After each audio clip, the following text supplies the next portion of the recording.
السلام عليكم ورحمة الله وبركاته. لو أول مرة تشوفوني أنا شيماء، يا ريت تشرفوني بالاشتراك وتفعيل زر الجرس علشان يوصلكوا كل جديد، ولايك وشير لو عجبك الفيديو. هنزين النهاردة تورتاية. عملتها بالاتنين بيضة.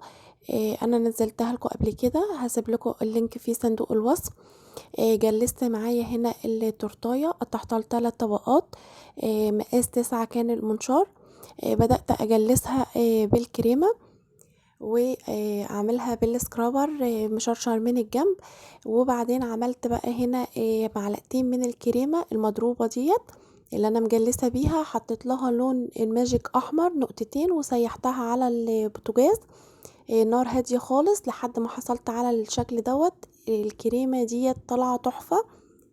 لو حضرتك مبتدئة ومش بتعرفي تجلسي، هتطلعي تورتاية في منتهى الشياكة وبأقل الإمكانيات وبدون أدوات خالص.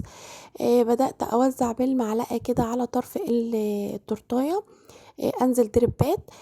طبعا لو حضرتك حابة تحطي فيه كيس حلواني يستحسن طبعا ويبقى مفضل علشان خاطر تظبطي الدربات أكتر من كده.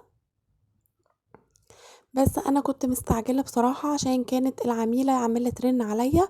وبعدين عملت الباقي الكريمة اللي عندي حطيتها فوق، وابتديت اوزع بالمعلقة بظهرها كده بالراحة لحد ما اغطي كل الفراغات من التورتايه. بقت معايا بالشكل ده. هجيب بقى كيس حلواني.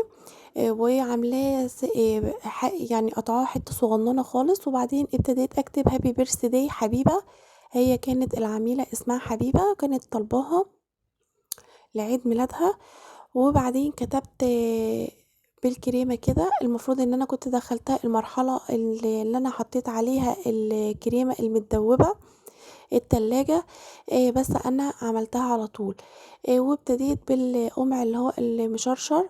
عملت دايرة كده بالجنب، وحطيت طبرات من الشوكولاتة البيضة، حطيت لها بردك شوية من اللون الاحمر. حصلت على اللون دوت بس هو كان زاد شوية. ووزعت كريسبي كبير وكريسبي صغير في النص.